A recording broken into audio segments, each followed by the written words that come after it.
I won't let you take my restaurant." The words were a fiery protest from a woman who had poured her soul into every brick and every recipe. Dylan Hayes, the CEO whose company was about to acquire her small, struggling eatery, stood in the doorway, an expression of detached power on his face. He was there to finalize the deal, to buy out her passion and turn it into a sterile, profitable chain. But as he watched the fearless defiance in her eyes and smelled the authentic aroma of her cooking, he realized his plan had changed. He hadn't come for the property, he had come for the flame. Part 1. The $20 Takedown. The crumpled $20 bill felt as insignificant as the last 2 weeks of Harper's life. It lay in her palm like a promise, or maybe a curse. A small, paper-thin salvation from the quiet dread that had become her constant companion. Leah, her best friend since high school, held her breath across the table, her face a mask of anxious hope. She had no idea how much that flimsy piece of currency meant. "Harper, please," Leah pleaded, her voice a low murmur, careful not to be overheard by the other waitstaff. "It's not for me. It's for my sanity. You have to do this." Harper looked at her friend, a flawless vision in a designer dress that probably cost more than Harper's entire life savings. Leah's parents, the Stantons, were the kind of wealthy who believed in legacies and curated bloodlines. They were old money, and they expected Leah to marry a man who would fit neatly into their generational portrait. But Leah had fallen for Leo, a musician with a soul full of chords and pockets full of holes, a man utterly invisible to her family's elite social circle. This blind date with Dylan Hayes, the heir to the massive Hayes Corporation, wasn't just a pleasant evening. It was a test, a social maneuver designed to make Leah forget about Leo. Harper knew that feeling. Her own family was a portrait of quiet desperation. The bills for her mother's new medication were piling up like an avalanche, and the rent on her tiny Chicago apartment seemed to double every time she looked at it. She was working 2 jobs, balancing 5 plates on one arm and a mountain of anxiety on her shoulders. That $20, Leah's small price, was the week's supply of her mother's pills. It was everything. "$20? Harper finally said, the words a low, cynical hum. "Leah, that won't even cover the emotional reparations I'll need after having to make eye contact with a man who has his own personal banker." She swiped the bill from Leah's hand with a swift, decisive motion. "Fine, but I'm adding a double scoop ice cream sundae to the bill. For my artistic integrity." A genuine, grateful smile broke across Leah's face. "You're a lifesaver, Harp." "I'm a genius working for tips," Harper shot back, "but thank you." It was a bustling Saturday night at the Ivory Table, a restaurant where the air was thick with the scent of money and expensive French cuisine. It was a world Harper was paid by the hour to exist in, a world of polished silverware, delicate champagne flutes, and hushed conversations about investment portfolios. She, on the other hand, was all about chaos, the kind that came with a shared apartment, a barely alive plant named Steve, and a gecko that seemed to judge her life choices. Harper caught sight of Leah at a quiet corner table, her posture rigid, a practiced, brittle smile on her face. Her eyes, however, were wide with a plea for help. Across from her, a man sat with an unnerving calm. Dylan Hayes. He looked exactly like the kind of man who would appear in a financial magazine, a modern-day titan of industry with a gaze as sharp as it was steady. His charcoal suit was impeccable, his watch understated, and his whole being radiated an effortless power that made Harper's stomach clench with nerves. But what truly made her heart skip a beat was the table next to them. Leah's parents, Robert and Margaret Stanton, were seated there.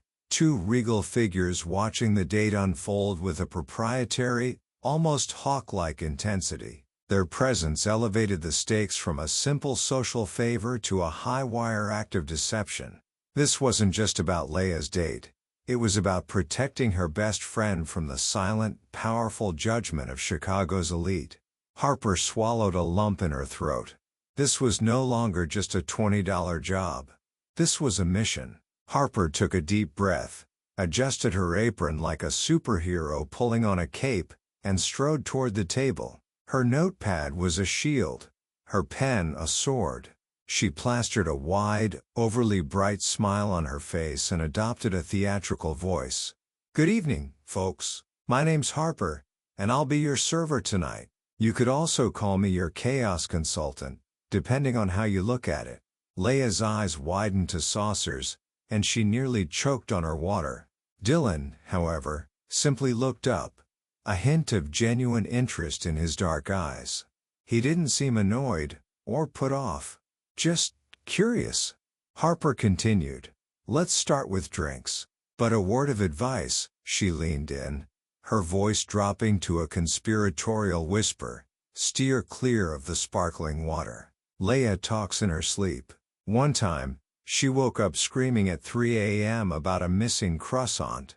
Her upstairs neighbor thought there was a bakery riot happening." Leia gasped, a perfect imitation of outrage. "Harper," she hissed. "My bad," Harper said, with a dramatic sigh. "Was I supposed to save that embarrassing little detail for the third date?" Dylan let out a quiet, short chuckle. It wasn't the polite cough of a man feigning amusement. It was the sound of someone who was truly, authentically entertained. "And what about dinner?" he asked, still looking directly at Harper. His gaze was steady, not lecherous or condescending, but genuinely engaged. "For you two, I'd recommend something with a lot of garlic," Harper replied, a mischievous glint in her eye. "Leia's a connoisseur. She eats about a dozen cloves a day. The garlic farmer in town sends her a Christmas card every year." Leia's face was now a brilliant shade of crimson, but Dylan simply leaned forward, his elbows on the table, clearly hooked. "Does she cook?" he asked, a subtle challenge in his voice. Harper's grin widened. "Cook? The last time she tried to make rice, she created a new form of charcoal." It was an emotional moment for the kitchen staff. There were tears. Dylan's laugh this time was more unrestrained. A full, uninhibited sound that made him look less like a powerful CEO and more like a regular human being. For the next few minutes, Harper spun an array of embarrassing, fabricated stories about Leia, a bubbly water aversion, a croissant-related incident, and a rice-burning apocalypse. She expected Dylan to look repulsed. She expected him to find a sudden, urgent reason to leave. Instead, his eyes never left her. He barely glanced at Leia. He seemed to have forgotten the very purpose of his being there. When she finally walked away, a triumphant smile played on her lips. Mission accomplished. The $20 takedown was a success. What she didn't expect was to turn and see Dylan's gaze still fixed on her, his expression a mixture of amusement and a dangerous, undeniable intrigue.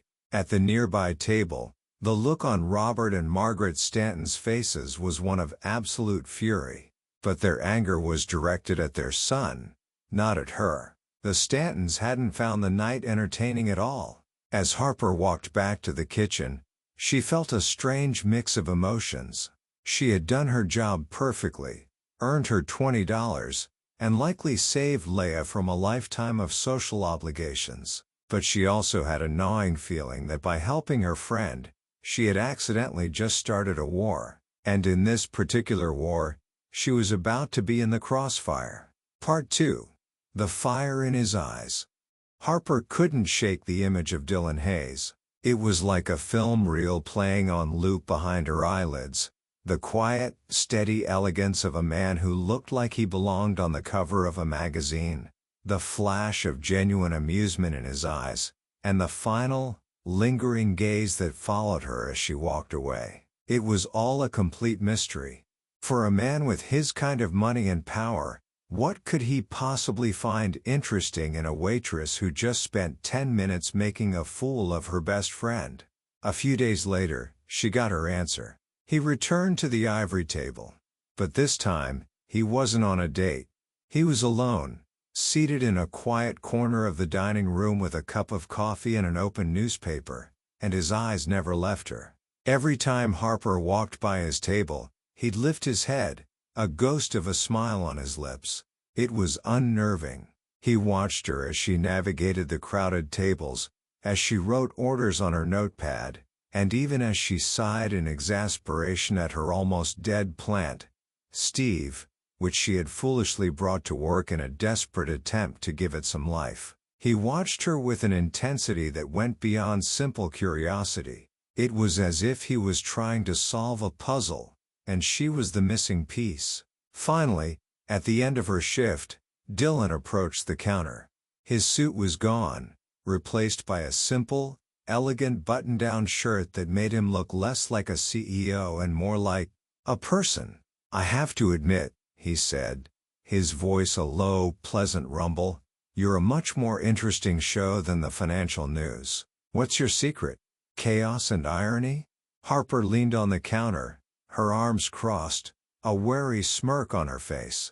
"Comes with the territory. It's what you learn when you're serving people who make more in a month than you do in a decade."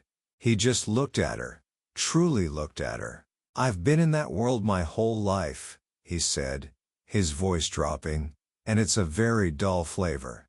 No chaos, no irony, just predictability."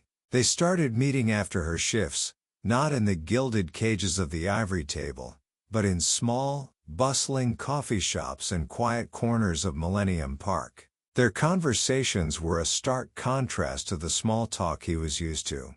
He spoke about the pressures of running a company, the weight of expectations from his family, and the emptiness he felt in a world where everything was about profit and appearances. She spoke about her two-bedroom apartment, the struggles of keeping her head above water, and her dreams of one day opening a small, cozy restaurant of her own. A place with soul, not just a fancy name. He listened to her with a focus that no one had ever given her before, his gaze never wavering, as if she were the most important story in the world. Then, one evening, as they were walking by the lake, the spell was broken. A sleek black car pulled up beside them, and a stunning woman stepped out. She was dressed in an immaculate pantsuit, her hair perfectly coiffed, her smile a beautiful, professional thing. "Dylan, darling," she exclaimed, her voice polished and a little too loud for the peaceful evening. "I've been looking all over for you. Your mother said you were in the area. We have that charity gala tonight, remember?" "Oh." Her eyes, cold and assessing, swept over Harper. "And you must be. The help?" A knot of ice formed in Harper's stomach.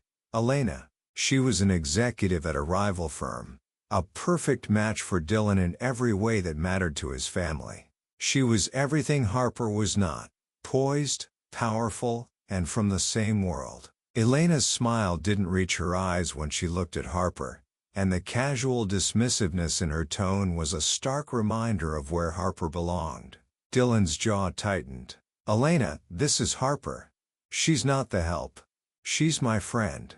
His voice was firm, a command that Elena, to her credit, didn't argue with.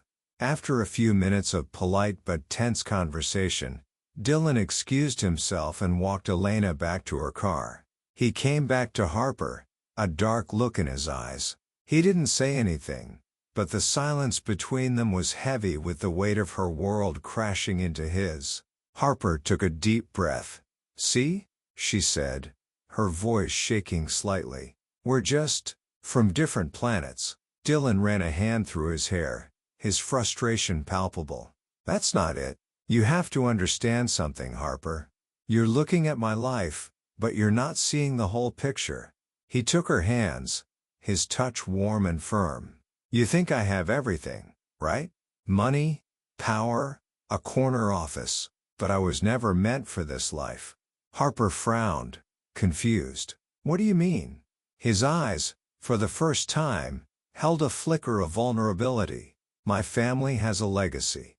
We build things. We run corporations. But I never wanted that. Before all of this, when I was in college, I had a secret. I wanted to be a chef. I took classes. I read every book. I even started a blog. But my father found out and shut it all down. Said it was beneath the Hayes name. He looked at Harper, a mix of old regret and new hope in his gaze. That fire you have when you talk about cooking. That passion. I had that once, and I haven't seen it in anyone else since. Until I met you. Harper's mind reeled. The man who had everything, the perfect corporate air, had a secret dream of being a chef. The irony wasn't lost on her. It was as if destiny had paid her a visit, wearing a business suit. He looked at her, a glimmer of an idea in his eyes. You have a dream, and you have the talent. You just need the opportunity.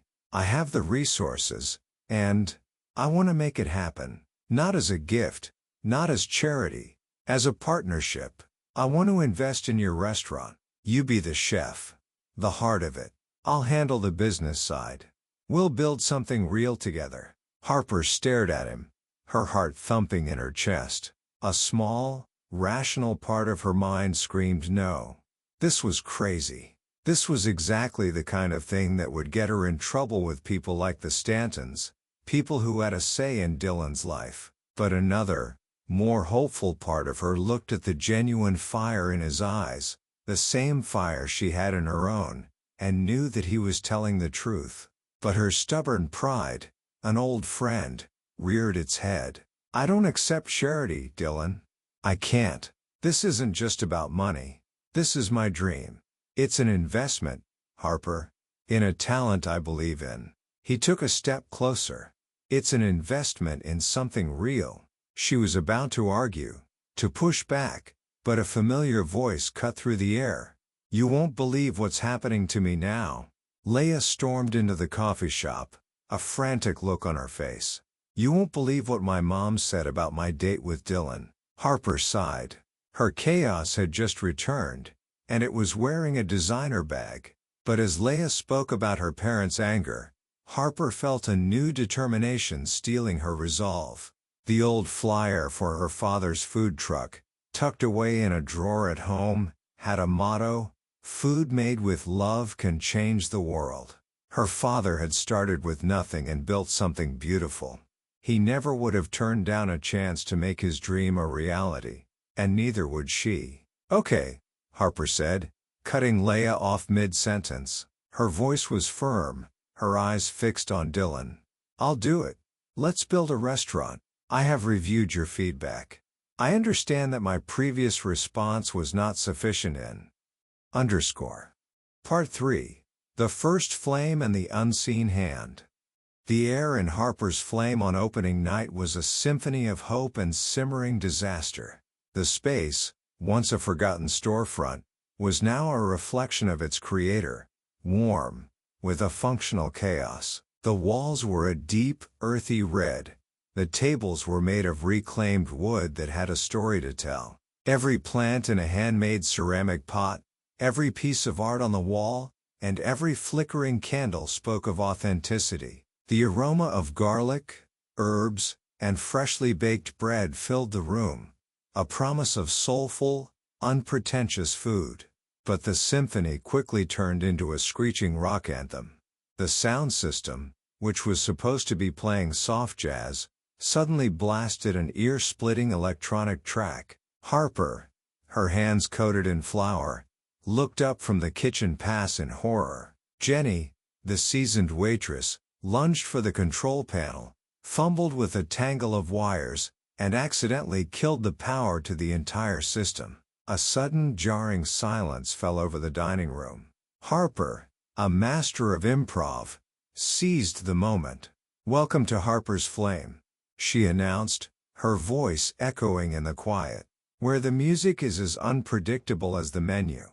The guests left, the tension breaking just as quickly as it had begun. The oven, however, was another matter. Marcus, the surly but gold-handed sous chef, let out a frustrated growl. The temperature was wildly inconsistent, a cruel joke that left half the dishes undercooked, and the other half dangerously close to charcoal. Harper, thinking on her feet, improvised. She turned a pan-seared salmon into a ceviche, a grilled chicken into a bruschetta topping. To the diners, she explained with a smile that they were part of an exclusive culinary beta test. Dylan was everywhere at once, not as a demanding CEO, but as a charming co-conspirator. He moved from table to table, his calm presence a balm on the chaotic waters. He spoke to the guests, his voice low and reassuring, making them feel like they were not witnessing a disaster, but a beautiful, messy act of creation. He turned the mishaps into anecdotes, the burnt offerings into a show of courage. The climax of the night's chaos arrived on the nimble feet of Tommy, a young college student Harper had hired. He was a bundle of raw enthusiasm and zero grace. He attempted to carry 4 plates of wild mushroom risotto at once. It was a spectacular failure. He tripped, and the dishes flew through the air in a slow-motion ballet of rice, parmesan, and mushrooms, splashing onto 3 different tables. Harper's heart sank. Her dream was drowning in a sea of risotto. And the tables that got the worst of it belonged to the 2 food critics Dylan had invited. She was sure her reputation had just died a messy, cheesy death. But then, an unexpected thing happened. One of the critics, a woman with a sharp bob and an even sharper wit, burst into laughter. She took out her phone and started filming the risotto-splattered floor. "Only at Harper's Flame," she said to her colleague. "Do you get abstract culinary art included in the price?" A few hours later, the video was an internet sensation. The shaky phone footage, capturing the slow-motion risotto fall, Harper's priceless reaction from the kitchen, and Dylan's calm demeanor, went viral with a caption that read, "Romance plus food disaster equals pure gold. Best date night ever." The world fell in love with their genuine, beautiful mess. Meanwhile, in a penthouse office 30 floors above the city, Robert and Margaret Hayes were not amused. The view of the Chicago skyline was stunning, but their faces were a mask of cold fury. A tablet on the mahogany desk played the viral video on a loop. 50,000 views, Robert, Margaret said, her voice a low, venomous hiss. "Our son, the future of Hayes Corporation, is a viral joke." Robert, standing with his hands clasped behind his back, stared at the screen as if it were a declaration of war. "This is what I warned you about, Dylan," he muttered to the screen. "You can't fraternize with people like that." Margaret turned to him, her posture as rigid as the corporate steel that surrounded them. "This isn't just about fraternizing. That woman is a social climber. She's manipulating him." "Manipulating him for what?" Robert scoffed. "A little restaurant that serves messy risotto?" "No," Margaret said, her eyes narrowing. "She's manipulating him because she has something he wants, something he's been denied. The freedom to live without a name, to build something with his hands. She's a symbol of a life he can't have, and she's using it to pull him away from us." She walked over to the immense window, looking out at the city where she had built her life, her reputation, her entire world. "We built this for him. His grandfather worked his entire life so that Dylan would never have to worry about rent or tips. We promised him a legacy, a life of prestige, a future where he could stand at the top of the world. And she wants to take all that away from him with a $20 bill and a sob story." Robert's expression hardened. "You're right. This isn't just about business. This is about protecting our legacy. The name is on the line. I'll make some calls. Get a private investigator. I want everything on her. Her friends, her family, her debt. I want every skeleton in her closet. We'll show Dylan exactly what kind of woman he's dealing with. A week later, a strange chill settled over Harper's Flame. The initial flood of customers from the viral video had settled into a steady, loyal crowd. Everything was going perfectly. Too perfectly. On a busy Friday night, a well-dressed man walked in, sat at a table alone, and ordered the pan-seared salmon. Harper served him herself. She had personally inspected the fish that morning. It was fresh, perfect. He ate quietly, paid the check, and left without a word. 20 minutes later, he returned, his face a mask of green-tinged outrage. "I'm going to sue this place," he yelled, his voice cutting through the happy chatter of the diners. "The food was spoiled. I'm calling the health department. You almost killed me." Harper, stunned, rushed to him. "Sir, please, there must be some mistake. We can fix this." "There's nothing to fix," he yelled, waving a finger in her face. "My lawyer will be in touch. Have fun cleaning up the mess." He stormed out, leaving a wave of shock and fear in his wake. Within minutes, 3 tables asked for their checks. The phone began to ring with canceled reservations. A knot of terror formed in Harper's stomach. She rushed back into the kitchen, a cold dread washing over her. She pulled out her phone and called Dylan. "Dylan," she said, her voice a terrified whisper. "Something's wrong. A man just came back and accused us of giving him food poisoning. He said he's going to sue." On the other end of the line, Dylan's silence was heavy and grim. He had already seen a text message on his phone. A simple, one-word message from his mother. Resolved. He knew instantly. This was not an accident. This was the beginning of the war, and they had just fired the first shot. Part 4. The Coming Storm and a Promise. The phone slipped from Harper's hand, clattering against the restaurant's tile floor. The sound was stark and final in the empty room. She stood frozen, the words still echoing in her ears. "Dylan," she whispered, her voice a terrified tremor. "They're going to sue us." She didn't need him to tell her it was a deliberate act. The dread that settled in her stomach told her everything she needed to know. Within the hour, Dylan was there. He wasn't wearing his impeccable suit, but a simple, wrinkled button-down shirt that made him look less like a CEO and more like a man who had been fighting a war. His face was grim, his eyes no longer holding the warmth she'd come to love, but a cold, hard resolve. "Tell me everything," he said, his voice clipped and serious. He sat on the small office chair in the back of the kitchen, listening as Harper described the man, the order, and the man's furious return. "I had already checked that batch of salmon myself," Dylan said, his voice low and firm. "It was flawless. This wasn't negligence." "Then what was it?" Harper's voice cracked. Her eyes welled with tears. The dream she had spent her life building, the one they had built together, felt like it was crumbling into dust. Dylan hesitated, his face a mask of internal conflict. "Harper," he began, "there are family matters that I haven't told you about." He stopped, the words caught in his throat. Harper saw the shift. She had felt it all week, the distance, the cold politeness. "Dylan," she said, her voice shaking, "you've been different. If something is wrong, please just tell me." His silence was all the answer she needed. "I see," she said, taking a step back. "Thank you for getting the lawyer. Please just send the bill to the restaurant." She turned away, unable to look at him anymore. She had always known they were from different worlds. Now, the chasm between them felt impassable.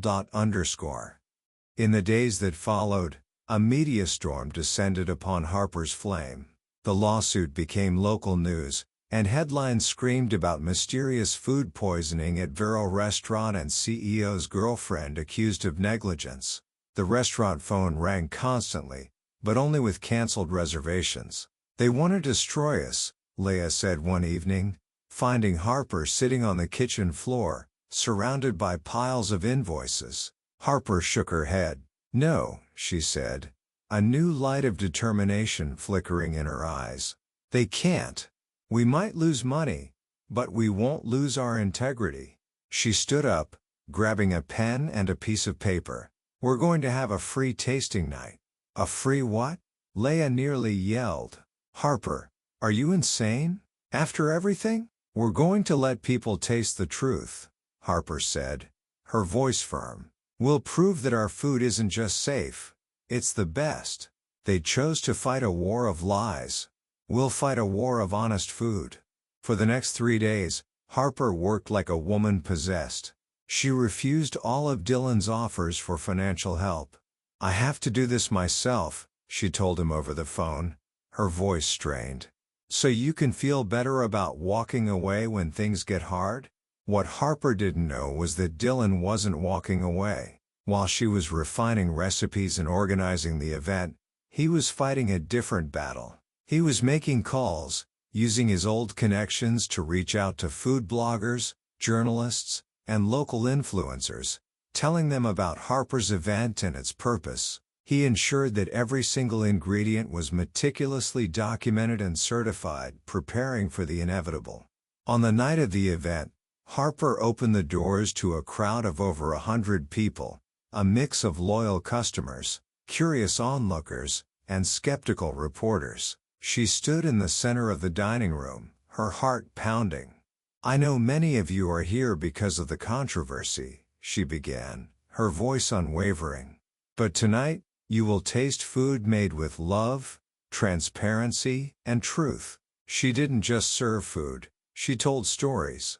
For each course, she spoke about the farmer who grew the ingredients, the process of preparation, and the philosophy behind every dish. When a health inspector arrived unannounced, the crowd hushed. But Harper smiled and invited him to inspect the kitchen, turning a moment of potential ruin into a powerful demonstration of confidence. At the end of the night, the restaurant was filled with a warm, genuine hum. The reporters were impressed, the customers were delighted, and the social media posts were overwhelmingly positive. Harper felt a sense of relief wash over her. She had done everything she could. That's when she saw the envelope on the floor near the door. The paper was heavy, and the seal was official. It was a new court summons, this time for libel and deceptive business practices. The amount? $2 million. "How is this possible?" Harper whispered, her hands shaking. "We just proved our innocence to 100 people." The restaurant door opened. It was almost midnight. Harper looked up and saw Dylan standing in the doorway, 2 suitcases at his feet. His face was pale but his eyes were filled with a grim resolve. "I'm fired," he said simply. "Technically, I was removed as CEO and cut off from my inheritance. They said if I didn't end things with you by tomorrow, I'd lose everything." He took a step inside, his voice a low rumble. "So I lost everything." "Dylan, you don't understand," Harper said, holding the summons. "They won't stop. They're trying to ruin me." He took the paper from her hands and glanced at it, a bitter smile on his face. "Then we'll fight them together," he said, and looked at her. "I chose everything that really matters. The freedom to build something real. The happiness I found with you. I lost everything. But did I still have you?" Harper stared at him, at the suitcases, at the raw honesty in his eyes. There was no hesitation, no calculation, only love and fierce determination. "I hope you know how to cook," she said, a tearful smile breaking across her face, "because now we're 2 unemployed people with a restaurant to save." Dylan's smile was the first genuine one she had seen in weeks. "I think I can learn." Part 5. A Full and Flavorful Life. 3 months after Dylan showed up on Harper's doorstep with 2 suitcases, their life had transformed in a spectacular way. Harper's flame didn't just survive the scandal, it became a symbol of resilience and integrity. Dylan, now officially a former CEO and a disowned heir, had adapted to his new life with a surprising ease. He started his days at 5 a.m., helping Marcus prep ingredients, and ended them after midnight, managing the books. His hands, once accustomed to legal documents, were now calloused and scarred, but his smile had never been more genuine. One Friday morning, Harper watched Dylan meticulously chop onions. His face was a study in concentration, like a surgeon at work. "Are you happy?" she asked, a thread of anxiety woven through her voice. Dylan paused, thinking about the question. Happy? He replied. I'm exhausted. My feet ache. My hands are full of cuts. And I make a month what I used to make in a day at Hayes Corporation. Harper's stomach clenched with worry. But, he continued, smiling, I've never felt so fulfilled in my life. This is the first time I've worked with my hands, created something real, and gone to bed knowing I've made a real difference. The success of Harper's Flame had caught the attention of a group of independent, small business investors who believed in Harper's vision. In a meeting at the restaurant, they offered to fund a second location. The West Loop is perfect, one of them said. It's a young, professional area that wants good food without the pretension. You guys are exactly what that neighborhood needs. Harper looked at the numbers. The investment was substantial but fair. Yet, a familiar fear crept into her heart. What if it doesn't work? She asked Dylan later. What if we're biting off more than we can chew? Then we face it together, Dylan replied. Like we always do. But Harper's fear lingered. She often found herself staring out the window, lost in thought, checking the finances over and over, even when everything was perfectly fine. One night, she decided to confront it head-on. I have to talk to you, she said, needlessly arranging clean silverware. Have you ever thought about what you lost because of me? Your company, your inheritance, your family, everything you worked your whole life to build, gone because of a stubborn waitress with dreams that were too big. Harper, none of that was because of you, Dylan said, his voice firm. It was my choice. It was a foolish choice, she said, her voice cracking. You were the CEO of one of the biggest corporations in Chicago. Now you're peeling potatoes in a restaurant. You love it today, but what about tomorrow? In 5 years, when the excitement fades, you'll realize you traded an empire for this. She took a step back. I think we should end things before you hate me for ruining your life. Silence hung heavy in the air. Dylan looked at her and laughed. It wasn't a joyful laugh, but the sound of someone who had just heard something utterly absurd. Harper Collins, he said, taking a small velvet box from his pocket. You are the most stubborn, impossible, and frustrating person I have ever met. Harper's eyes widened at the sight of the box. Dylan, you don't understand. No title, he said, kneeling right there on the kitchen floor. No inheritance, no big family name, and that's just you and me, cooking together, arguing over spices, occasionally burning a dish. That's the life I want. You're crazy, Harper whispered, tears beginning to fall. Completely, Dylan agreed. Crazy about you. Crazy about this life we've built.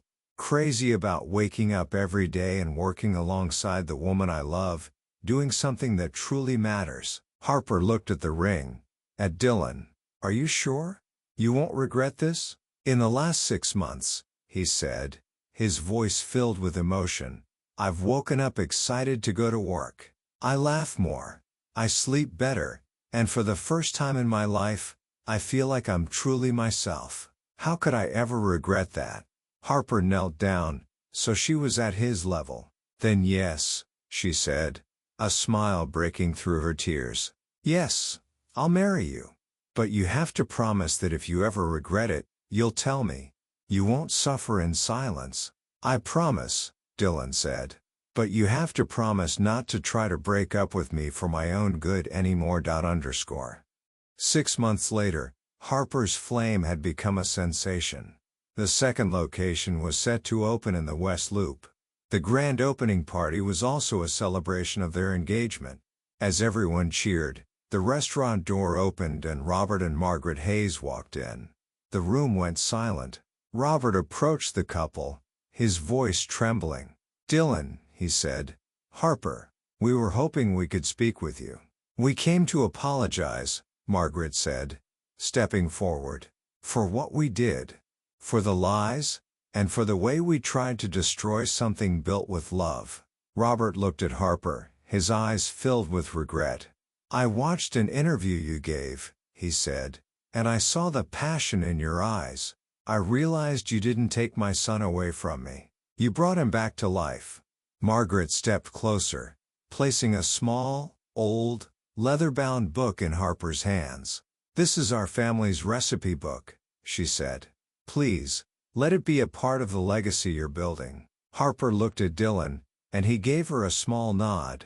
She smiled at his parents. Everyone deserves a second chance, she said, especially family. The evening concluded in perfect harmony. Leia, of course, gave a long speech about how she was the official matchmaker of the story. Finally, after the last guest had left, Harper came out of the kitchen wearing a new apron. On it was embroidered in gold letters, "Chef of his heart." Dylan walked over to her, a smile on his face. "So," he said, pulling her close, "what's on the menu today?" "A future seasoned with love, a pinch of adventure, and a lot of laughter," Harper replied. Dylan kissed her, right there in the middle of the empty, warm kitchen, where their lives had first intertwined, with the scent of garlic and fresh tomatoes witnessing their happy new beginning.